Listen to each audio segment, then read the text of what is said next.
Bien, amigos y amigas que nos siguen en la plataforma de Lima Lee, tengan todos ustedes muy buenos días, buenas tardes en España. Hoy vamos a empezar este miércoles de diálogos literarios y de presentaciones de los libros de la colección iberoamericana de poesía Primavera Poética. Son 65 títulos de 65 autores de 17 países que están participando en lo que es el marco del octavo Festival Internacional Primavera Poética, cuyos libros están siendo publicados por el programa Lima Lee, de la Gerencia de Educación y Deportes de la Municipalidad de Lima. Yo estoy muy contento con los poetas que nos han cedido generosamente sus libros, sus derechos de publicación. Hoy vamos a iniciar este día conversando con una poeta muy querida y además muy leída en Latinoamérica. Ella es la poeta Raquel Anceros. Raquel Anceros es de Jerez, de la Frontera, es una poeta andaluza. Muchas gracias, Raquel, en primer lugar, por haber aceptado nuestra convocatoria, la invitación y por esta mañana abrir fuegos de este miércoles en este diálogo poético y además como pretexto para presentar tu antología personal. Raquel, bienvenida a Lima Lee, buenos días. Buenos días, Harold. Muchísimas gracias. Para mí es un verdadero honor y más bien al contrario, soy yo quien tiene que agradecerte la invitación y el esfuerzo que me consta que estás haciendo, pues como todos nuestros eh, oyentes o video oyentes pueden comprobar por difundir la poesía, ¿no? Desde Lima Lee y todas las plataformas que están a tu alcance, así que te estamos todos muy agradecidos por conectarnos a todos en estos momentos, además tan convulsos, tan complicados. Muchas gracias por tu palabra, Raquel. En realidad, eh, teníamos programada la primavera para el mes de septiembre, incluso los nombres de los poetas que vendrían en septiembre. Queríamos invitarte hace algunos años. Este año dijimos, tiene que estar acá Raquel Lanceros, y de repente, cuando estábamos a punto de empezar a enviar las invitaciones, llegan las cuarentenas en todo el mundo. Casi todos pues, los países del mundo decretaron cuarentenas, ¿no?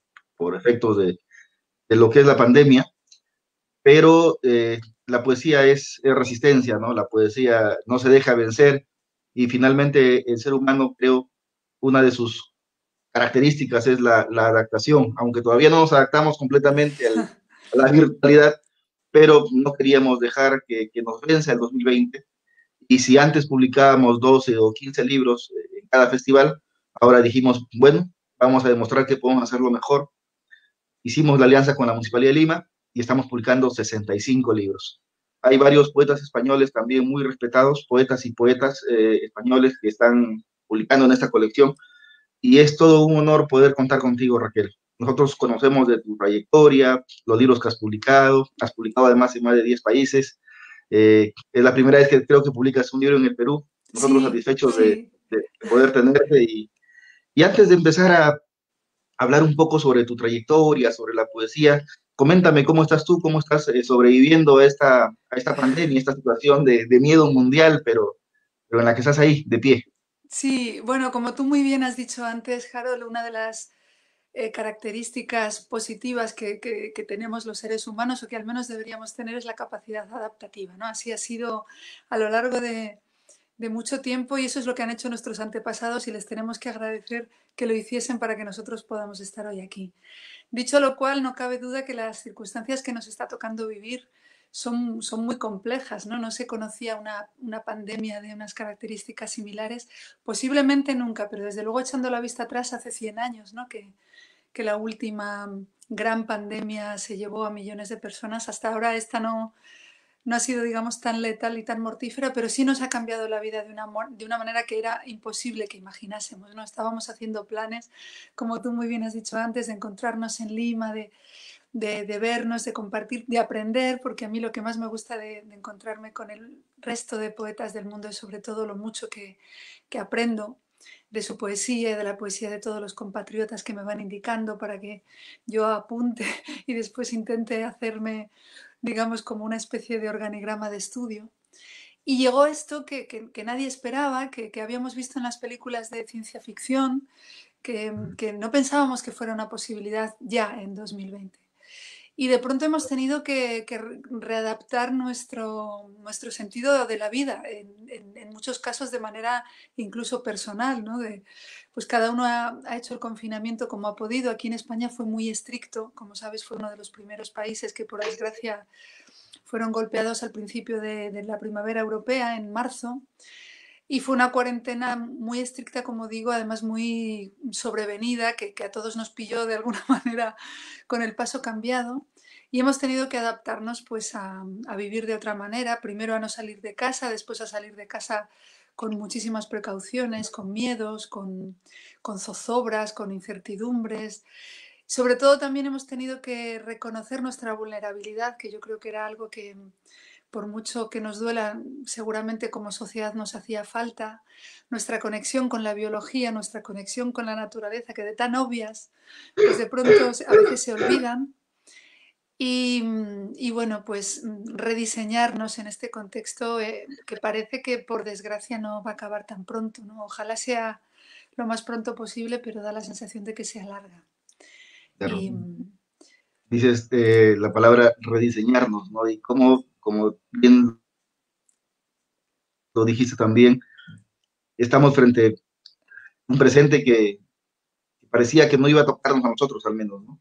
Esto que habíamos visto en las películas de ciencia ficción o en los libros de ciencia ficción era algo que imaginábamos, pero de modo lejano. Pero de repente sí, pues ahora estamos nosotros en nuestro futuro. Estamos saliendo con mascarillas, estamos a cada rato con el alcohol en las manos y todos los etcétera y las medidas de bioseguridad necesarias, ¿no? Para poder sobrevivir. así es. Y, y me lleva a una pregunta que yo te hice hace unos días cuando te entrevistaba para Expreso, cuando te preguntaba cuál es el deber, ¿no? De un poeta de una situación como esta. Y tú me respondiste con algo que me gustó. Dijiste, yo no creo que sea un deber, ¿no? Entonces, la retrueco. ¿Qué es lo que le toca a un poeta hacer en una situación como esta? Sí, es verdad que de pronto la palabra deber le tengo un poco de miedo porque da la sensación de que detrás a veces, aunque no fuera ni mucho menos tu intención, pero bueno, por puntualizar, parece que detrás de la palabra deber están como obligaciones, imposiciones, que son como lo contrario de la poesía, ¿no? Claro, Pero lo que tú querías decir es muy pertinente y hace falta hablarlo, es decir, como poetas, esos seres que, que mucha gente dice, pero qué cosa más rara haces tú, ¿no? Escribir poesía, ¿qué es eso? ¿No? Sabemos que no es algo que esté en el presente de todo el mundo, pero sí en el de mucha gente, que es la poesía, y desde luego está en el presente de todos, incluso de forma inadvertida, porque la poesía, aun en la vida de las personas que no estén dedicadas a ella o que no hayan prestado demasiada atención a la poesía en los últimos años, está presente aún sin saberlo, ¿no? ¿Qué se puede hacer? ¿Qué podemos hacer los poetas? Los poetas yo creo que me da un poco de vergüenza o de pudor decir esa palabra que es así tan grande, ¿no? Pero bueno, para entendernos, los poetas, como todos los librepensadores, ¿no? Todos los artistas, yo creo que debemos, como he dicho antes, rediseñarnos a nosotros mismos y también el presente. Yo creo que es nuestra obligación reflexionar, meditar sobre lo que está sucediendo. No creo que sea posible mirar hacia otro lado. Me da la sensación de que ahora lo estemos escribiendo en momento presente o estemos asimilando lo que será pensamientos, ideas y sentimientos que saldrán a flote a lo largo de muchos años, incluso de muchos meses posteriores. Lo cierto es que no podemos dejar pasar esta ocasión para pararnos a pensar cuál es el rol del ser humano en este mundo, cómo debemos diseñar la colectividad del futuro, qué es lo que ha fallado como sociedad. No digo ya para que exista una pandemia, que en principio, aunque hay, digamos, muchas teorías, en principio no es achacable a nadie, ¿no? Pero sí cuáles son los fallos de nuestra sociedad que han agravado el sufrimiento que genera esta pandemia, las desigualdades, la pobreza, la claro, falta de las brechas eh, sociales tremendos. efectivamente, las brechas que se están, parece que agravando, ¿no? Con una desgracia como esta, que lejos de unirnos está efectivamente en casi todos los países del mundo agravando esas brechas que diferencian el devenir cotidiano de unas personas y de otras. Creo que eso es muy importante pensarlo. Creo que también es importante pensar en el otro, ¿no? De manera casi heideggeriana, en la otredad que tanto inspiró a muchos poetas y filósofos a principios del siglo XX. En estos momentos en los que de alguna manera somos todos amenazas potenciales para los demás, porque digamos que somos los vectores de contagio nosotros mismos y por lo tanto nos protegemos de los otros, ¿no? Pero sin embargo se ha hecho más patente que nunca la necesidad del otro. Nunca, nunca como ahora se ha demostrado que esa especie de autosuficiencia que pregonan algunos idearios, ¿no? Como por ejemplo, yo qué sé, el American Dream, ¿no? El hombre hecho a sí mismo, la mujer hecha a sí misma. Es falso porque todos en la cadena de suministro de alimentos hemos necesitado de los transportistas, de los cajeros de supermercado, qué decir de los sanitarios que están al pie del cañón. Entonces, ahora también esta pandemia está haciendo patente que la colectividad, el apoyo, la solidaridad es necesaria. A la vez desconfiamos unos de otros, como digo, porque somos vectores de contagio. ¿Cómo hacemos para todos esos pensamientos paradójicos ponerlos juntos y construir un mundo en el que todos quepamos? Creo que eso es una de las funciones de la poesía, posiblemente también de la filosofía, del pensamiento en general. Claro, Y finalmente, traducirlo a palabras, ¿no? A claro, palabras exacto, cercanas. que en realidad ese es el valor agregado, digamos, que tendría el poeta, ¿no? Traducir todas estas concepciones o inquietudes en palabra, que finalmente es el código que tenemos para poder mejorar o reconstruir, y finalmente todo responde a un engranaje. Tú lo estás diciendo bien, ¿no? O sea, dependemos del señor del supermercado, del cajero, del agricultor, del que nos limpia la baja policía que se lleva la basura en la mañana o en la noche. O sea, todo es parte, ¿no? De algo, somos una cadena, y la pandemia, al menos espero también yo, ¿no? Que si algo nos esté ayudando es a reflexionar sobre la importancia que tiene cada persona en esa cadena, ¿no es cierto? En ese engranaje. Tú mencionabas a Heidegger, y yo pensaba en Jean-Paul Sartre cuando hablaba sobre el hombre como un proyecto inacabado. Quizá lo que nos corresponde a nosotros es tratar de terminar este proyecto, ¿no? De hombre, de humanidad, ¿no? Y desde ahí empezar también a reflexionar en el otro, como tú bien lo dices, ¿no? Porque dependemos del otro y el otro Sin depende de duda. nosotros, o sea, ¿no? Eso sería un desideratum, ¿no? Que lográsemos explicar este tiempo tan convulso en palabras como lo hicieron en el pasado otros grandes poetas, filósofos, pensadores que han logrado explicarnos cosas tan terribles y tan incomprensibles incluso para la sensibilidad humana como fueron las guerras mundiales, como han sido todos los episodios en los que ha habido una crueldad manifiesta. Y sin embargo ha habido grandes poetas que han logrado dejar para el futuro ese mensaje de traducir su tiempo, ¿no? Y supongo que eso es lo que mm, Nos idealmente corresponde. deberíamos ser capaces de hacer, ¿no? Cada uno, todos con nuestras limitaciones, pero estamos hablando de lo que sería un ideal, ¿no? De lo que sería un ideal lograr, que seguramente lo lograrán muy pocos y esos serán recordados como los grandes poetas de nuestros Ahora, días, ¿no? es terrible y trágico que nos haya tocado a nosotros, pero también es un gran reto, ¿no? Un gran reto y una oportunidad tremenda también tenemos como especie, ¿no? Nosotros, los de Sí, este tiempo, para tratar sí, de ¿por qué no?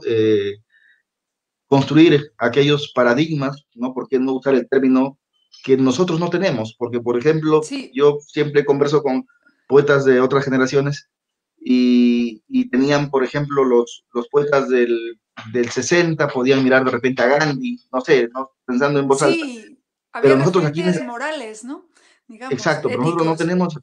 no tenemos referentes morales. Lamentablemente hemos llegado a un momento de la humanidad en el que los paradigmas se cayeron y es, Eh, creo, necesario. Fíjate que te doy toda la razón y hasta tal punto concuerdo que fíjate que incluso voy más allá, creo que de manera genérica, una especie de nihilismo que también tenía mucho de cínico, se había ido apropiando un poco de nuestras sociedades. Hablo de las sociedades en su conjunto, ¿no? y de este ideario compartido de que la vida es una lucha contra el otro, la competitividad llevada a un extremo inasumible porque choca con esa necesidad que tenemos de solidaridad y de colectividad, digamos, ¿no? A mí me llamó mucho la atención hace unos cuantos años que visité en una localidad del norte de España llamada Atapuerca, en la provincia de Burgos, donde hay fosas del Paleolítico.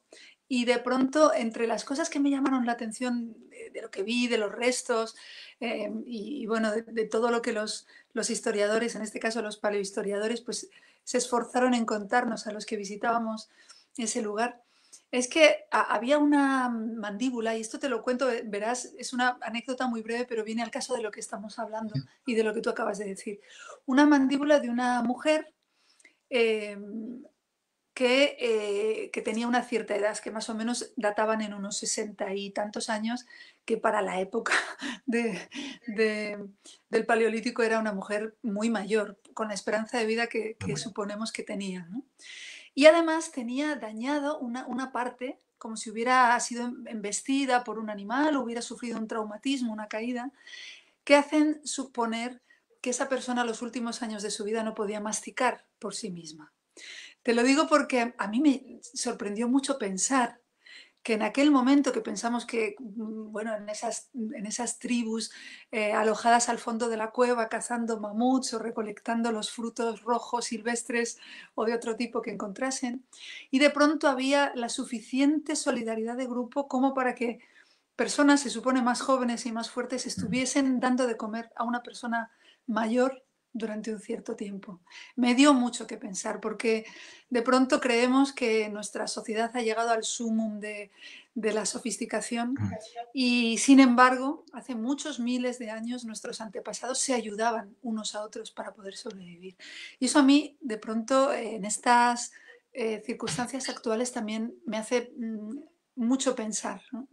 Sobre cómo debemos estructurarnos, sobre cómo este individualismo atroz que nos han vendido como posible puede ser que no sea más que un espejismo, que nos haga daño, que desde luego atente contra la propia biología y contra la ecología, ¿no? Porque Pero, para lograr... y el gran golpe en realidad que hemos recibido es ese, ¿no? O sea, la naturaleza de pronto nos dijo, ustedes no son lo mejor de este planeta, ¿no? Ustedes no son los únicos que tienen derecho a en este planeta, ¿no? O sea, hay más, ¿no? Los Así árboles es. necesitan respirar tranquilamente, los animales necesitan vivir en paz también, necesitan tener sus espacios, sus territorios. O sea, no son los privilegiados de este planeta. Eso es lo que creo que nos ha dicho la naturaleza. Y creo que llegar a estas reflexiones son importantes y valiosas porque en este momento nos está siguiendo muchísima gente y qué bueno que lo escuchen de una poeta como tú, ¿no? A quien, insisto, leemos y admiramos. Creo que la voz de los escritores en este momento es muy necesaria porque el ser humano, te referías también tú a eso, si algo o mucho tiene de maravilloso, es el pensar en el otro, ¿no? En recuperar ese sentido de humanidad que hace miles de años ya estaban protegiendo, ¿no? A su especie. Y creo que eso es lo que tenemos que recuperar. O sea, ha estado ahí, digamos. Era una situación de reflejo, pero a veces lo que tenemos más cerca tratamos de teorizarlo y lo ponemos demasiado lejos. Pero Sí. creo que es un mal momento, es un terrible momento, pero sí es un momento bisagra también. Y Todos creo que tenemos esa sensación, es cierto, Harold, ahora que lo dices, ¿no? Tú que es un lujo conversar con un poeta como tú. Em, Ahora que lo dices, la palabra bisagra es clave porque yo con muchas personas que hablo, personas de cualquier parte del mundo, todos estamos de acuerdo en que estamos percibiendo de una manera más o menos intuitiva unos tiempos que están muriendo, otros que no acaban de nacer del todo, pero intuimos que están a punto de nacer. Esa sensación de punto de inflexión yo creo que es compartida globalmente, ¿no? hay un punto de encuentro entonces entre humanidad, porque, o sea, esto no se le ocurrió, no se me ocurrió a mí, no se le ocurrió al otro, simplemente es una situación de sobrevivencia incluso, ¿no? O Sí. sea, o por la sobrevivencia, ¿no? Entonces es eso. No estamos solos en este diálogo, Raquel, hay mucha gente que te quiere, que está presente, quiero decirte los saludos de algunos de ellos. Héctor Ñaupari, quien ha escrito un texto de contratapa para su último Bueno, libro, En la boca de la sombra. Dice, mi sí, saludo a la con voz. mucho gusto. Poeta al que quiero mucho, compatriota de ustedes, que tuve la suerte de conocer en mi visita a Lima, con quien compartí muchas cosas y a quien admiro, aprecio si tengo la oportunidad. O sea, si nos está viendo, le devuelvo un Sí, abrazo sí, no, gigantesco. ha dejado un mensaje, dice, mi saludo a la voz poética femenina más valiosa e importante de España. Bueno, Tiene mi él es muy admiración, mi generoso. aprecio, mi cariño y mi gratitud por sus maravillosas palabras, por mi libro de poesía La boca de la sombra. Héctor Ñaupari. Marti Arauzo, una poeta peruana, dice, una maravillosa mirada a través de la voz poética de Raquel Lanceros. Nuestro saludo y abrazo fraterno. Gloria Un Mendoza gran Borda, saludo. nuestra gran poeta Gloria Mendoza Borda, que también es parte de esta colección, dice, una mirada importante sobre la pandemia de la reconocida poeta Raquel Lanceros. El Un poeta abrazo Juan de la para Fuente, Gloria. Espero conocerla eh, pronto en el poeta persona. Juan de la Fuente, felicitaciones Raquel Lanceros. Gigi Gutiérrez, Gracias, Juan. buen mensaje, te dice Gigi, poder plasmar lo que ocurre para las futuras generaciones. Ese es un ideal. Dice. Muchísima Sí, gente que está presente en este diálogo quería compartirte sus opiniones porque me gusta que sea interactivo, ¿no? Que aquí, o sea, por es supuesto, me nuestra encanta. estrella de la mañana, pero también son estrellas estos lectores videntes, como le llama Omar Aramayo, ¿no? Porque es muy bonito tener a personas atentas a lo que dice un poeta. Eso a mí me entusiasma mucho. Y además son poetas, prácticamente todos, ¿no? Los que tú has Sí, sí, mencionado, sí. poetas que admiramos, que creemos, son compañeros. Yo creo que pasa como un poco como en el firmamento, no hay estrellas, hay constelaciones, hay grupos de Ujú. personas que generan sinergias, ¿no? Entonces, nadie es imprescindible, pero de alguna forma todos somos importantes. Todos tenemos Así un es. poco la obligación de generar la mejor sinergia posible, de dar nuestra energía para mejorar el momento histórico en el que nos ha tocado vivir, ¿no? Así que muy agradecida a todos estos compañeros poetas, estrellas a las que yo miro en el firmamento y admiro. Gracias por tus palabras. Voy a compartir ahora sí eh, la, la biodata de Raquel Lanceros, ¿no? Porque nosotros sabemos quién es ella, pero hay mucha gente que me gustaría que sepa o que recuerde quién es Raquel Lanceros para poder ya entrar a conversar un poco sobre literatura y por supuesto sobre tu poesía. Raquel Lanceros nació en Jerez de la Frontera, en Andalucía. Obtuvo en España el premio de la crítica con su libro de poesía Matria el año 2018, el premio Andalucía de la crítica el año 2019. Ha publicado en España Leyendas del Promontorio, el 2005, Diario de un Destello, el 2006, Los Ojos de la Niebla, el 2008, Croniria, el 2009, y Las Pequeñas Espinas Son Pequeñas, el 2013. Asimismo, 10 libros de poesía en Argentina, Colombia, Estados Unidos, Francia, Italia, Marruecos, México, Portugal, Puerto Rico. En el campo de la literatura infantil y juvenil escribió Jimbu, El Pequeño Pintor, el año 2019. Además es traductora, destacan sus traducciones de Edgar Allan Poe, Lewis Carroll, Luis Aragón, Silvia Plath. Ha sido galardonada con el premio Unicaja de Poesía, un Accessity de la Donais de Poesía, premio de Poesía del Tren, premio Antonio Machado en Baeza, premio de Poesía Jaén, es doctora en Didáctica de la Lengua y Literatura y asimismo autora de publicaciones académicas y de investigación en el ámbito de la poesía, la traducción, los estudios de género, la creación poética y la transversalidad del conocimiento. Su obra ha sido traducida a diversas lenguas e incluida en numerosas antologías y publicaciones literarias de todo el mundo. Ella es Raquel Lanceros, la poeta que nos acompaña esta mañana y de quien vamos a tener la presentación de su libro, Antología Personal, publicado por Lima Lee. En un momento vamos a poner la portada para que vean el libro y quienes quieran tenerlo en sus computadoras, celulares, iPhone, hay un link en este post donde ustedes con un clic van a poder descargar el libro de modo gratuito. Raquel, muchas gracias por esta mañana y me gustaría ahora sí que entremos en materia, como se dice. España, ¿no? Gracias a Y ti su gran siempre.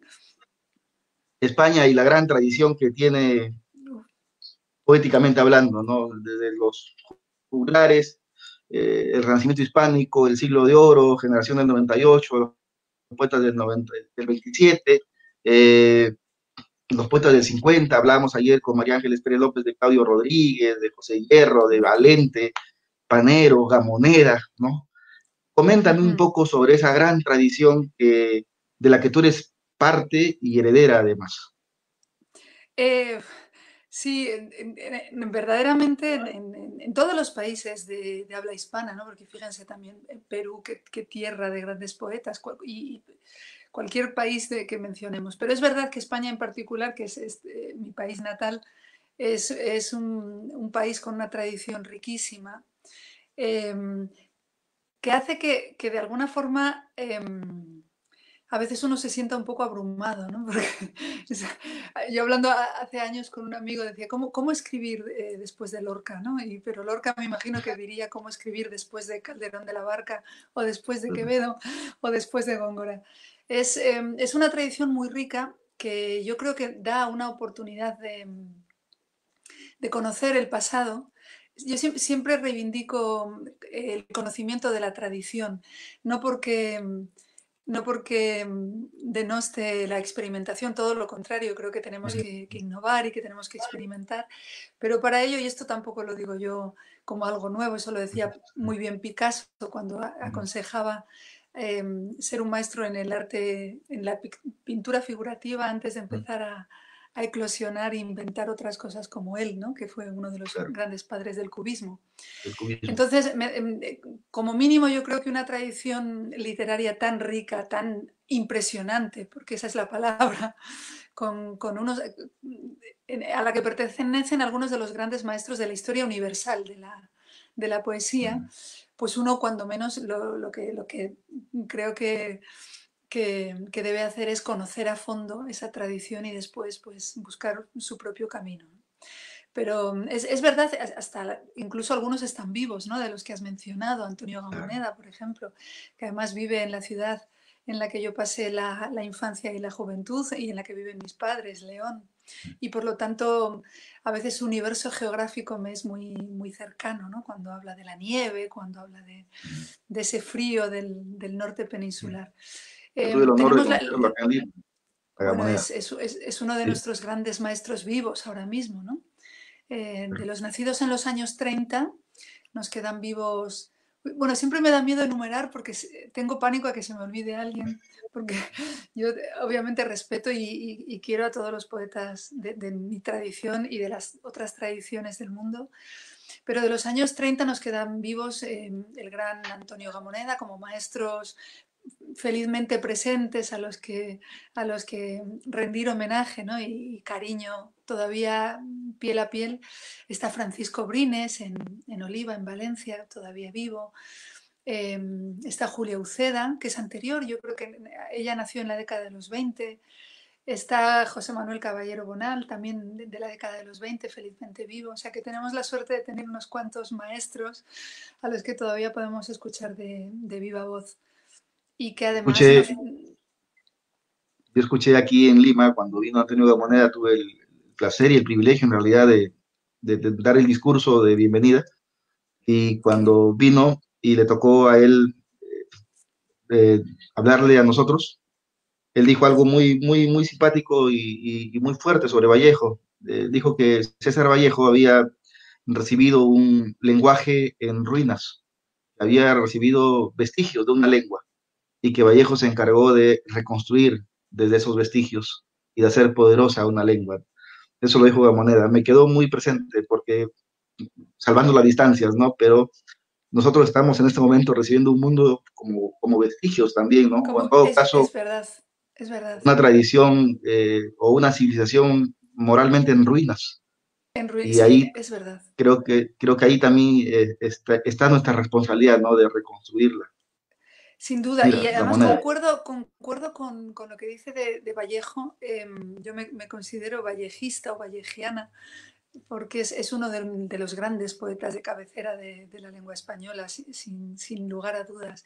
Y efectivamente uno de los grandes constructores de la poesía, porque lo que tienen los grandes poetas de la historia es que renuevan y reconstruyen el concepto de poesía. Cuando parecía que no podía decirse nada nuevo, ellos llegan y refundan un universo nuevo y lo tienden para que los demás veamos que hay otro punto diferente, otro ángulo de visión desde el cual partir, ¿no? Y Vallejo hizo nada menos que eso, ¿no? Claro. Tú también te referías a Picasso respecto a que antes de lanzarse a ser iconoclastas por ejemplo, en el caso de él, no llegar al cubismo, al abstracto, tuvo primero que aprender sobre lo figurativo. Y pensaba en Claro. poetas españoles de tu generación, o de mi generación también, ¿no? En el festival, por ejemplo, nosotros convocamos a Beatriz Russo, a Rafael Sarabia, a Marina Casado, a poetas que son de nuestra generación, caminan como nosotros Ujú. caminamos y Buenos, somos, buenos creo, casi, amigos todos, además. sí, y además somos casi todos de la misma edad. Pero Sí, yo sí. lo que notaba en ellos, y que lo noto por supuesto en tu poesía, es de que hay una preocupación por el texto como objeto estético, ¿no? Por Ujú. supuesto, además de lo que se quiere transmitir, ¿no? Pero hay una preocupación por construir textos que realmente respondan a lo que tal vez podríamos llamar algunos requisitos, ¿no? Para poder alcanzar la poesía. Sí. Pero sin Em, embargo, en otras generaciones como que eso se había perdido. No sé también tú cómo lo ves. De repente se abusó mucho de algunas formas, ¿no? Quizá los famosos cronipoemas, en el que ya no se sabía cuándo terminaba lo narrativo, cuándo empezaba el verso o viceversa. Eh, ¿Qué crees que sucedió con nuestra generación en todo caso para retornar a esa preocupación estética del texto? Bueno, si tenemos en cuenta, fíjate, bueno, antes de que se me olvide, según me estabas preguntando, me estaba acordando que no hemos mencionado los nacidos en los años 30 y sería imperdonable Ah, por al favor. actual premio Cervantes, Joan Margarit, nacido en 1938, Mm, gran amigo y una persona además que a mí me parece también un puntal estético para entender toda la poesía que se ha hecho en España en diferentes lenguas. En su caso es completamente bilingüe y ha escrito en catalán y en español y es muy, muy importante su nombre. En cuanto a lo que me decías, si te das cuenta, si echamos un vistazo a la historia de la poesía desde que tenemos, digamos, registros, que eso empezó con la escritura, ¿no? Y aunque parezca que hace de esto muchos años, en realidad, bueno, Goethe decía que cualquier persona que aspirara a entender algo debía eh, contar, o sea, llevar su contabilidad temporal de 3000 en 3000 años, ¿no? Y yo estoy de acuerdo. Si te das cuenta, sobre todo en los últimos tiempos, en los últimos siglos, la poesía se ha ido, digamos, decantando entre dos extremos. Normalmente todos los poetas son un hibridaje entre esos dos extremos, que son la comunicación, es decir, la mera denotación, y después la connotación, la creación a través del lenguaje, que viene a ser lo mismo que Jacobson llamó la función poética, es decir, utilizar el lenguaje eh, para construir un fin en sí mismo, por decirlo así. Utilizar el lenguaje como si fuera un fin y no un medio. Y de eso trata un poco la literatura, ¿no? En la literatura el cómo es el qué.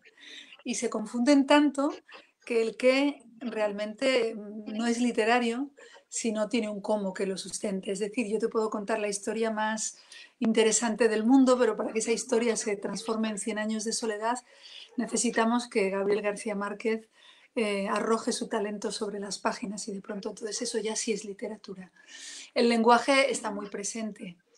El lenguaje además desde todos los planos posibles y desde todos los niveles, porque en la poesía influye desde el nivel fonético hasta el nivel, por supuesto, pragmático, pero el léxico, el sintáctico, cómo se van rompiendo esas reglas sin dejar de romper la lógica interna final para que haya una cierta comunicación, bien sea una transmisión de un mensaje concreto o una transmisión de una sensación que se puede hacer de muchas formas, se puede hacer con el ritmo, se puede hacer con la repetición, se puede hacer con los acentos, se puede hacer con el repiqueteo, es decir, hay muchas técnicas, muchas posibilidades que tenemos que tener en cuenta a la hora de escribir poesía.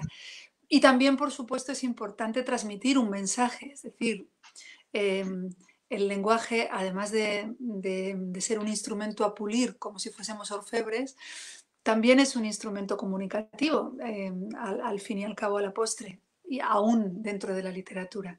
¿Cómo se conjuga eso de manera que ambas funciones queden resaltadas? Bueno, pues ahí está la, como se suele decir, la madre del cordero, ¿no? Ahí está cada poeta La, decantándose más hacia una orilla, hacia otra, en diferentes épocas. y la osadía del riesgo, ¿no? Así, así es, así es. Y el riesgo que muchas veces tiene que ver con el estudio, pero otras veces tiene que ver con la mera intuición, tiene que ver con la sensación de que por ese camino se puede llegar a alguna parte, ¿no? Que no es a veces una sensación refrendada por los hechos, sino que es un riesgo que uno toma porque tiene una visión o porque tiene una idea o porque tiene ganas de explorar, ¿no? Y la sensación de que tiene va bien pertrechado, ¿no? Es un camino que le va a llevar a alguna parte, ¿no? Que no es solamente gratuito, una mera exploración gratuita, sino que está el convencimiento de que ese camino llega a algún sitio que va a enriquecer ese río general que llamamos poesía, ¿no? Y al que todos intentamos añadirle, aunque sea una gotita, ¿no? Didáctica de la lengua es lo que se necesita, dice el poeta Omar Aramayo, que también nos está acompañando. Te envía también un abrazo María Juliana Villafañe de Puerto Rico. Un Entonces, abrazo muy grande para todos están ahí los los poetas. amigos Sí, boricuas. Qué feliz he sido yo en Puerto Rico. Quiero mucho a muchos poetas de allá y, y les estoy muy agradecida porque además siempre han sido muy acogedores y muy hospitalarios. Aparte de que es una tierra de poetas inmensos, ¿no? no grandes Yo poetas. recuerdo grandísimos poetas, no se puede mencionar todos. Yo recuerdo, ahora que estamos hablando de didáctica, yo recuerdo un libro ay, ahora mismo el título exacto es como, luego me vendrá el título exacto. Yo no sé si te pasa a ti de sufrir afasia, ¿no? Que quieres recordar un título y no Sí, pero y viene, ¿no? después estoy conversando y me viene el título. Y te viene. Este es Sí, es cierto. como habla sobre el arpa y es una especie de manual de enseñanza de la poesía que redactó el gran poeta José Luis Vega. Y a mí me chocó mucho cuando lo leí porque me dio la sensación de que tenía una gran clarividencia para hablar de todos estos temas que estamos hablando y cómo poner la proa hacia la otra orilla, qué hacer con el ritmo, por qué el lenguaje poético no es un lenguaje meramente informativo, sino que es algo más, es un lenguaje que recrea y que crea, que tiene esa capacidad, ¿no? de fundar realidades que son paralelas a la propia realidad externa, ¿no?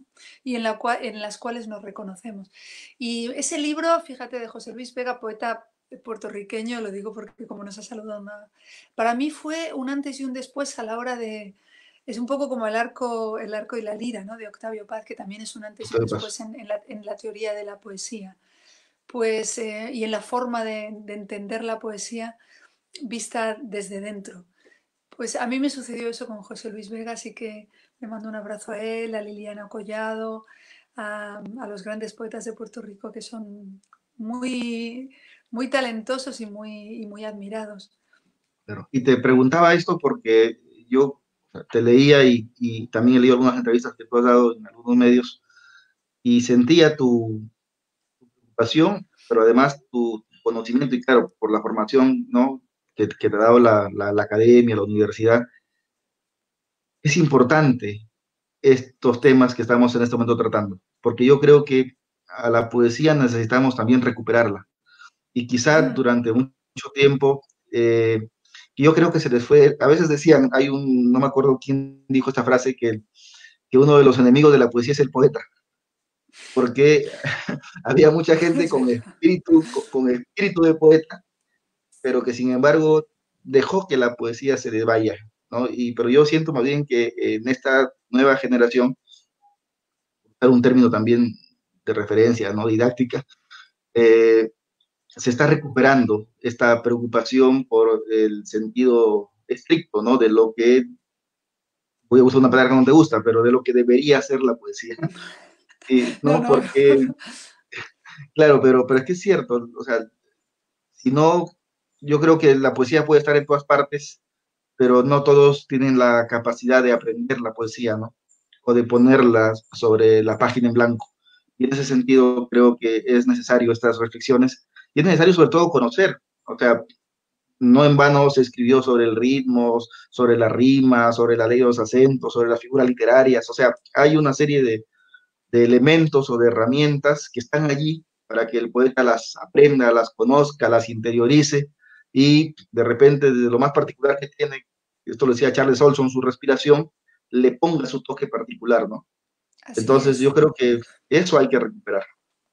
Claro, la poesía es una, imagínate, posiblemente la manifestación cultural, o por lo menos literaria, más arcaica en cualquier cultura que uno se adentre, ¿no? Desde los tiempos inmemoriales, nuestros antepasados, en esas cuevas que hablábamos antes, en las que se refugiaban de los animales salvajes, etcétera, hacían poesía porque además el ritmo de la poesía ayuda a la mnemotecnia y ayuda a la memorización de las cosas que se querían transmitir y por lo tanto era un instrumento no solo necesario, sino que absolutamente indispensable para ir transmitiendo los conocimientos de generación en ¿No? generación. De manera que Incluso, algo que... Sí, perdón. no, no, sí, sí, No, sí. discúlpame. No, te Dime, decía que dime. incluso que hablaste que era algo que se utilizaba para memorizar los acontecimientos y poder transmitirlos, y que incluso para aprender a memorizarlos es que se inventan las formas de composición, ¿no es cierto? Llámese Cierto, vianelas, sextinas, ¿no? O sea, así empieza todo, exacto. digamos. Exacto. Entonces, cuando estamos hablando de una tradición milenaria tan importante, tan arraigada y sobre todo tan inherente al ser humano, tenemos que entender que hay muchas reglas que se deben conocer y sobre todo que hay mucha historia que es bastante aconsejable que uno conozca, ¿no? Que se adentre con conocimiento de causa. A mí alguna vez me han dicho, con toda la mejor fe y con toda la buena voluntad, pues algunas personas, pues algunos alumnos me dicen, yo es que temo contaminarme y por eso no quiero leer mucho para que no me influyan. Y yo siempre, eso es una afirmación que tiene pues todo digamos, la energía de la juventud, que siempre es envidiable, pero también peca de un Eh, poco de esa misma claro, sobreenergía. Entonces yo siempre les digo, no creas, no, es todo lo contrario. Yo creo que tienes que leer lo máximo posible, no para contaminarte, sino todo lo contrario, para conocer y porque además la creación, no solo de poesía, en general la creación artística nunca tiene lugar ex nihilo, ¿no? Siempre se parte de otros. Digamos que cualquier gran creador no deja de estar subido a los lomos o a los hombros de los gigantes anteriores, ¿no? Y de manera que incluso la persona más innovadora, yo qué sé, César Vallejo, ha salido a colación, ¿no? Que eso es verdad que es un fundador de un mundo propio. Incluso él es un gran conocedor de la pero por poesía supuesto, anterior. Y claro. eso se, No, se, se lee en su poesía de una manera muy clara y muy tangible, ¿no? no, su tesis con la que obtuvo el bachillerato era sobre el romanticismo en la poesía española, por ejemplo, ¿no? O sea, era alguien que conocía sobre el romanticismo. Los primeros poemas, o algunos de los poemas que están en los heraldos negros, eran poemas netamente vanguardistas, modernistas. Entonces, Moderni- aparte que era un poeta que dialogaba con lo que estaba sucediendo en ese momento, porque el modernismo en aquel entonces era todavía un movimiento joven, ¿no? Por decirlo Es así, verdad, es verdad. claro, pero él ya Eh, estaba inmerso en este movimiento que era una especie de ola, primero latinoamericana y después llegó hasta España, ¿no? Incluso poetas como Machado, como Juan Ramón sí, Jiménez, ¿no? Responden a sí, algunas, que eran todos mm, grandes seguidores Rubén Darío. de Rubén Darío, al que conocieron en París y que después empezaron digamos, juvenilmente componiendo desde la estética modernista, ¿no? Modernista, Y exacto. es muy de agradecer, fíjate, como española, bueno, me siento ciudadana del mundo, pero en este caso sí como española, por todo lo que sucedió en España, ¿no? Con la guerra civil, que es una herida que todavía vamos arrastrando, es muy de agradecer a César Vallejo todo lo que escribió sobre el sufrimiento que, Claro, España aparte de mí este cáliz. aparta de mí este cáliz, que a mí es un libro que me impresionó sobremanera, porque, claro, yo pertenezco a una generación que todavía tuvo noticia viva de la guerra civil, es decir, mis abuelos la vivieron y me la contaron. Entonces, de Claro. pronto que una persona que venía Y del eres hija de una Perú, generación, y eres hija de una generación que nuevamente recupera su república también, ¿no? Exacto. Bueno, mis padres ya nacieron después, no conocieron la República, nacieron en plena posguerra, que fue Claro, una claro. época funesta y muy oscura. Pero mis abuelos sí, mi abuelo de hecho fue alcalde Ujú. durante los 5 años que duró la República, desde el 31 hasta el 36, en algunos casos duró hasta el 39 en las zonas republicanas que por desgracia fueron mermando. Tengo Derrotados, mucha hermano. simpatía por la República y bueno, no lo voy a ocultar, Claro. sobre todo por todo el proyecto cultural que suponía, ¿no? Y de pronto a todos los poetas que venían de otros lugares del mundo, como César Vallejo, como Pablo Neruda, y Ujú. tuvieron la empatía de escribir poesía sintonizando con el sufrimiento del pueblo español en aquel momento, que de alguna forma también era una especie de prólogo de lo que después fue la Guerra Mundial, fue una especie de ensayo de guerra De lo que contra el vendría después. fascismo, ¿no? Ensayo primigenio de guerra contra el fascismo, ¿no? O sea que fue algo que nos concernía un poco a todos también como humanidad, igual que ahora, ¿no? Porque al final las cosas que Parte, suceden del parte del engranaje ciclo, mundial, ¿no? ¿no? Y ese ciclo, ¿no? A veces como que partimos, regresamos al mismo punto de partida, con historias de pronto un poco diferentes, pero el conflicto sigue siendo lo mismo. Eso, fíjate, eso de pronto el propio Calderón de la Barca que tú has mencionado antes, los poetas del siglo de oro, que se Ujú. supone que son una cumbre, y sin duda, realmente uno los lee con arrobo y a veces con extrañeza que un ser humano haya podido llegar a cumbres tan altas con el manejo del lenguaje y del mensaje. Y de pronto Calderón de la Barca decía eso cuando tiene varias obras en las que habla del teatro del mundo como tópico literario. Y de pronto es cierto, el teatro del mundo, van cambiando los escenarios, parece que cambian los personajes, pero la función que se representa, si te das cuenta, por desgracia, en muchos casos está siendo repetida, ¿no? Una y otra vez.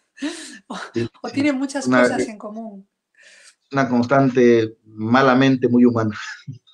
Pero bueno, Sí. vamos a Nos salirnos de ponemos... esa constante, vamos a salirnos de esa constante malamente humana, y vamos a ir a una constante buenamente humana, que es la poesía.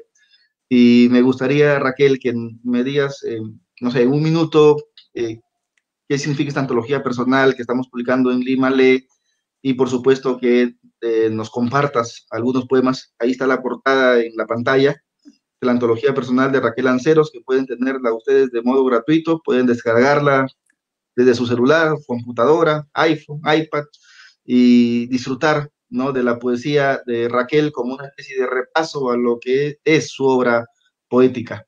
Qué Raquel, bonito, háblame, por favor. qué bonita, que la verdad es que elaboráis todas las portadas con un mimo exquisito, ¿no? Hacéis una especie de pequeños estuches, casi, ¿no? Porque son pequeñas joyas todos los libros que estáis publicando, y ya no hablo por el mío, sino por el de los compañeros, que tenéis grandes nombres y los cuidáis con mucho mimo. Es un honor estar ahí en esta colección, además internacional, ¿no?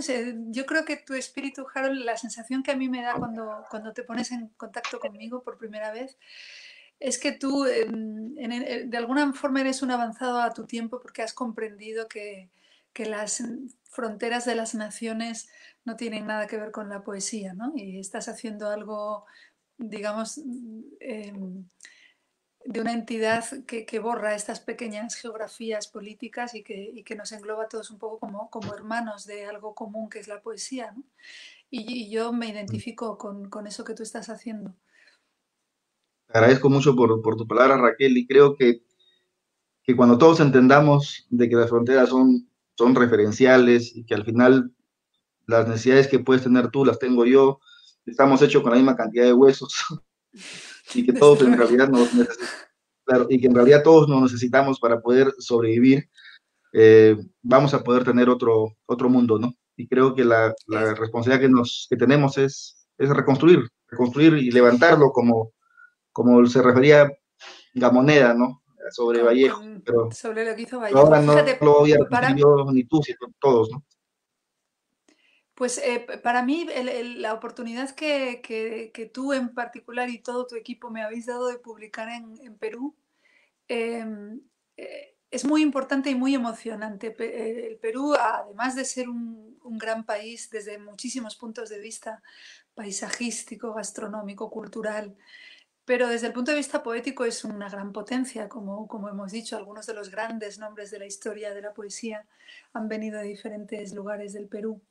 De manera que yo cuando tuve la suerte de visitarlo, que he estado en 2 ocasiones, estuve muy consciente de, de- de- de la oportunidad que aquello suponía, ¿no? De entrar en contacto con un mundo inmenso, em, heredero también de una cultura híbrida. Por un lado está toda la historia riquísima, inmensa de los incas y de diferentes pueblos, y luego está también ese cruce que sucedió cuando de pronto llegaron los españoles, ¿no? Y todo lo que el Perú ha sido capaz de condensar, también con otras oleadas migratorias que son eh, muy potentes en el Perú y que ahora mismo están reflejadas en pueblos que están ahí, que son peruanos de origen japonés, de origen libanés, y todo eso está muy presente. Yo eso pude verlo, como esos vestigios culturales crean de pronto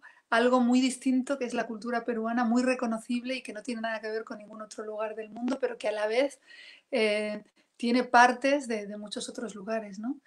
Y por eso creo que tener la suerte de publicar en un país como el Perú es toda una suerte, porque yo lo reconozco como una potencia cultural máxima. No, gracias por eso.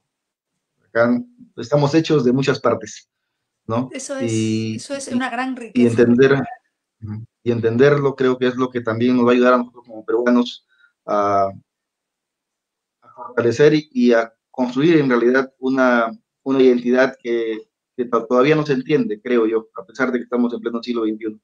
Pero que lecturas como, por ejemplo, a poetas como tú, que está en España, eh, y los poetas que nos acompañan durante todo este festival y durante los años, que ya este es el 8º año que estamos realizando esto de modo consecutivo, y creo que de todas maneras debe ser un aporte. Yo espero que así sea. Y, y contento por poder conversar contigo, ¿no? Y entregar este libro tuyo, que además tú lo has preparado, eh, es una antología personal, o sea, tú Sí, te has unido en tu obra, te has volcado en lo que has escrito, has seleccionado lo que tú has considerado digno de repente de compartir, no lo sé, y eso me alegra. Yo he sí, leído cada poema y es poesía necesaria y poesía que no necesita en realidad adjetivos, no es poesía que debe leerse, nada más. fíjate que además esta antología tiene también la característica de que su selección fue hecha a propuesta tuya Ujú. durante el confinamiento, ¿no? Y entonces todo esto que veníamos hablando antes estaba presente ya como telón de fondo durante su factura, ¿no? Y de manera que ese interrogante que tú me planteabas, que siempre una antología plantea, ¿no? Reúne un número de poemas que tú creas que Ujú. humildemente los amigos y compañeros del Perú, pues a lo mejor les apetece leer. De pronto esa pregunta hecha durante el confinamiento es posible que suene de una forma distinta que hecha el año pasado, ¿no? Porque ahora, con la lentitud que han cobrado las cosas, con este frenazo en seco que todos hemos estado obligados a hacer, es como si también todos los gestos, todas las posibilidades de contacto tuviesen incluso más valor, ¿no? De pronto nos hemos humildemente parado a pensar todo lo que teníamos, a lo mejor a nuestro alcance y valorábamos, pero a lo mejor no tanto o no en la justa medida o en la magnitud que tiene. De manera que todo lo que se confecciona ahora tiene como un sentido superior. Me da la sensación, ¿no?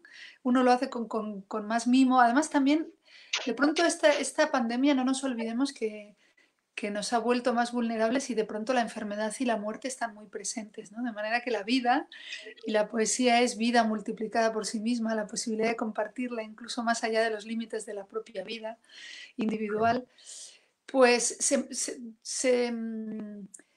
se torna aún más valiosa, ¿no? Esa es Así la que cada palabra. gesto, claro, digamos que ahora mismo estar Claro. vivos ya es una fortuna. Lo ha sido Es un siempre, milagro, pero es ahora cierto, somos claro. muy conscientes, ¿no? y esta antología es hija de todo Claro. eso. La muerte puede estar a la vuelta de la esquina, ¿no? Y y es una sobreviviente a eso, ¿no? Me gustaría, Raquel, Así que es, y de nos pronto uno compartas piensa, algunos poemas. pues claro, uno piensa, no es que uno tenga estos pensamientos fúnebres de manera activa, ni siquiera de manera consciente, pero ahí, digamos, en el backstage de la mente está, bueno, pues esta antología, qué suerte, qué fortuna poder hacerla. Quién sabe cuándo será la última, ¿no? No, ya no hablo solo por mí, sino en general, ¿no? Claro. Tenemos esa sensación de hacerlo todo como si fuera lo último y lo primero y que a lo mejor habíamos perdido, pues agobiados por todos el frenesí diario que, Ahora que nuestra responsabilidad es sobrevivir. Creo que así es. tenemos que luchar por eso, ¿no? Luchar por sobrevivir y porque sobreviviendo nosotros, sobrevive nuestra tradición, nuestra cultura, nuestra civilización. Entonces, hay que tener muy presente eso, ¿no? Eso es verdad, somos un poco, humildemente todos nosotros, receptáculos de una tradición, receptáculos de unos conocimientos que nos son legados, nos han sido legados y que tenemos un poco y aquí sí voy a emplear esa palabra, el deber de legar a su vez, a nuestra vez, ¿no? Claro. De que no se pierdan para las generaciones posteriores por si tienen a bien aprovechar algo de ello, ¿no? O a lo mejor piensan que hay cosas que ya no son válidas, pero al menos que tengan el conocimiento para poder elegir. Les voy a compartir, si te parece bien, Harold, un poema Sí. que, que creo que tiene sentido en este contexto que estamos ahora manifestando. Y tiene el propósito de, digamos, rendir homenaje a una de las capacidades humanas más importantes bajo mi punto de vista y ya se lo comparto directamente y después si quieres lo hablamos un poco. La loca más cuerda. ¿Quién es el ser humano más libre de la Tierra? ¿Quién es capaz de nacer más de una vez? ¿Quién habla con los árboles? ¿Quién llueve? ¿Quién viaja hasta el umbral de otra galaxia? ¿Quién comparte las aguas con las ninfas? ¿Quién ambiciona un tiempo sin subordinación? ¿Quién traspasa un espejo? ¿Quién es el espejo? ¿Quién brinda con Ulises en el puerto de Ítaca? ¿Quién sobrevive ileso a una tormenta dentro del corazón? ¿Quién desposa al destino? ¿Quién corteja a la muerte? ¿Quién emprende una gesta a unas sabiendas de una derrota cierta? ¿Quién para con su mano los relámpagos de un dios? ¿Quién sueña con androides que soñaban con ovejas eléctricas? ¿Quién ha visto su alma? ¿Quién vence a los molinos? ¿Quién tiene largos trenes recorriendo la estepa de sus venas? ¿Con quién es comparable la belleza del fuego? ¿A quién le pertenece lo que no es de nadie? ¿Por quién siguen doblando las campanas? ¿Quién puede competir con la imaginación? Hermoso poema, Raquel. Gracias por compartirlo y preguntas necesarias, en realidad, ¿no? ¿Quién? ¿No? Fíjate que la imaginación, si tú te das cuenta, y hablábamos antes un poco de didáctica, sobre todo recientemente, aunque también se puede estudiar de una forma diacrónica mucho más eh, rigurosa que este mero comentario. Pero lo cierto es que en los planes de estudio, salvo honrosas excepciones en algunos lugares del mundo y en algunos momentos, como bien puede ser, por ejemplo, la Institución Libre de Enseñanza, que intentaba impulsar un modo de enseñanza en el que la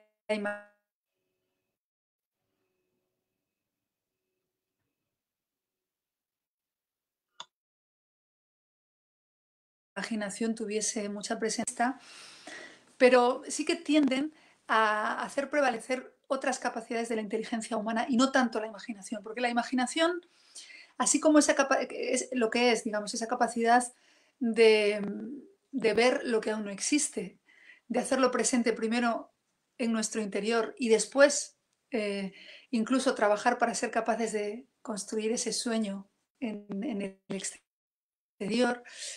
A mí me parece una de las grandes capacidades del ser humano, pero es peligrosa sobre todo para los poderosos, ¿no? Porque la imaginación va muy aparejada a la conciencia crítica, va muy aparejada a la autoconciencia, va muy aparejada a no compartir el statu quo por imposición, sino solamente por convicción y a ser capaz de soñar con otras posibilidades, ¿no?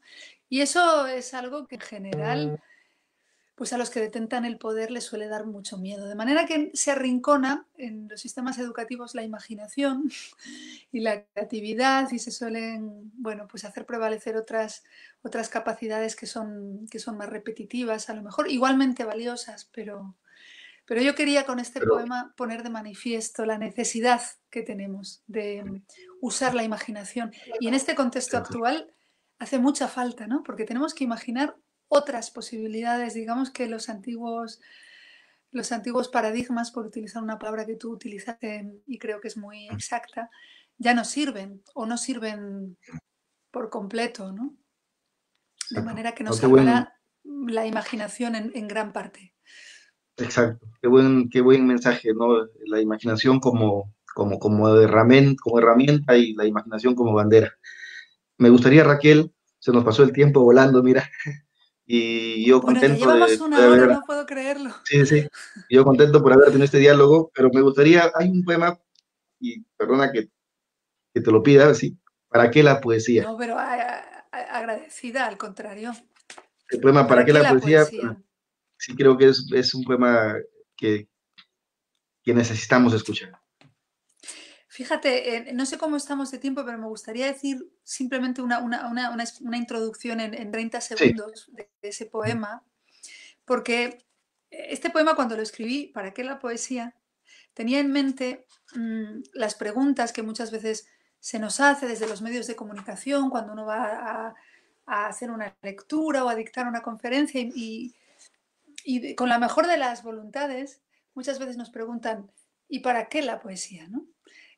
Partiendo desde una visión del mundo meramente utilitaria, y, pero en la que todos estamos inmersos. Es decir, la persona que formula esa pregunta está formulando un poco, de alguna forma en voz alta, la categorización del mundo que hemos construido entre todos como sociedad y que en este sentido, desde mi punto de vista, cojea mucho, ¿no? Porque tener que llegar a explicar para qué la poesía es como casi como para explicar para qué la sangre, ¿no? Es que claro. no es para qué, Pero hay, claro, es no, no, ¿para qué? inherente. Es inherente al ser humano esa necesidad eh, que se llama poesía, digamos, ¿no? De crear, de recrear, de compartir con otros lo meditado y además lo reformulado a través de un lenguaje en muchos casos nuevo, novedoso, sorprendente o como decía Federico García Lorca, unir términos que uno nunca hubiera pensado que podían ir juntos y que crean algo así como un misterio, ¿no? Eso lo dijo en su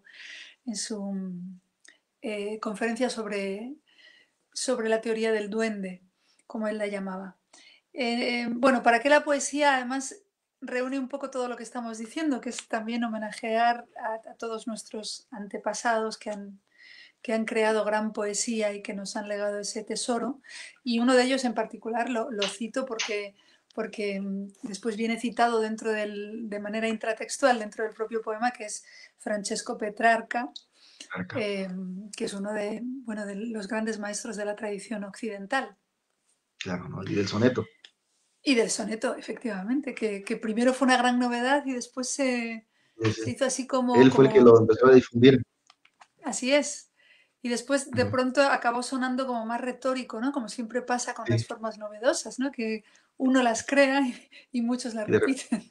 Y de pronto hay así que es, crear otra cosa que no suene tan epigonal, ¿no? claro.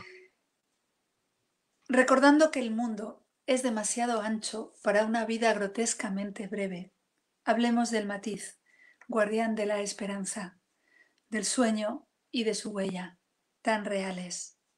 Consideremos en suma la memoria, que sangra sin remedio si se toca, que es al presente como semilla al árbol, por cuyas majestuosas galerías desfilan los jardines y las enciclopedias, los albatros, las nubes, los espejos, las batallas, las noches y las fábulas.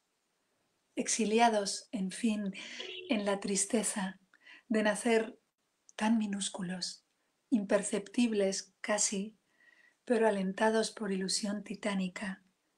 ¿Qué será nuestro escudo frente a la mentira dominante? ¿Quién, sino la poesía, vitrina de lo apenas vislumbrado, los ojos vigilantes tras la venda, destacamento rumbo a la verdad? Recordando ante todo la palabra mañana y la palabra abril, un 6, un Viernes Santo, en Aviñón, en el siglo XIV. Bendito sea aquel día, cuando Francesco y Laura abrieron el camino nuevo que discurre sin ley de gravedad. Poesía que nos asciende al cielo, brotando sin cesar desde la tierra. La divina comedia, en sus vivos tercetos, la Edad Media reposa con su oculto andamiaje, considerando al fin, en interior cadencia, como tú dices pino, y estamos aspirando el aroma a resina.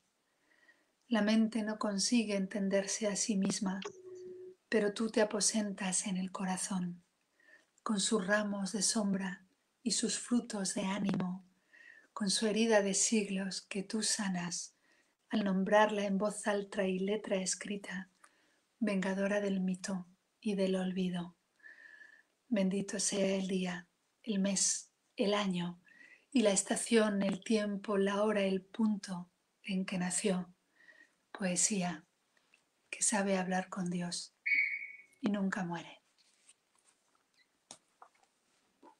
Gracias por ese poema, Raquel. Contundente remate lírico, además. Porque la poesía, efectivamente, nunca muere. Y nosotros estamos acá, al menos, para ayudar a que no muera, ¿no? Entonces, contento con este diálogo. Se nos pasó más de una hora volando. Gracias por Bueno, tu tiempo, Raquel. Nosotros nos al reencontramos contrario, igual el gracias a ti. día, nosotros nos reencontramos igual en el recital el día miércoles 26 de agosto. Tenemos un recital en la Feria Internacional del Libro. Va a leer Raquel Lanceros, Federico Díaz Granados de Colombia, Javier Oquendo Troncoso de Ecuador, Ali Calderón de México, Mario Meléndez de Chile, Carlos Altazábal de Argentina, quienes habla por Perú. Así que va a ser una mesa muy bonita. Ahí nos vamos a reencontrar, Raquel. Gracias Será por, un gran placer. gracias por empezar así esta mañana de miércoles, por compartirnos tu poesía, tus lecturas y reflexiones frente a la situación actual que estamos sobreviviendo. Contentos por tenerte en Lima Lee y mi abrazo y mi gratitud hasta España. Muchísimas gracias, Harold, y todos mis deseos para ti y para nuestros lectores oyentes y para más allá todos los que aman la poesía y las personas de buena voluntad, de supervivencia. Tú lo has dicho y tienes toda la razón. Ahora mismo nuestra obligación, digamos, y nuestra esperanza es sobrevivir y poder contarlo. Muchas gracias, Raquel. Gracias a todos los amigos que han estado en la plataforma de Lima Lee atentos a este diálogo.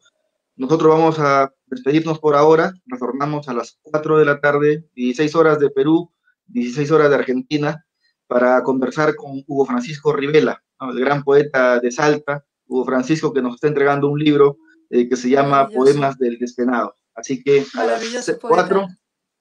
gran y maravilloso Hugo, y a las 6 de la tarde, Ali Calderón. Así que hoy es un día hermoso para seguir Un día compartiendo poesía.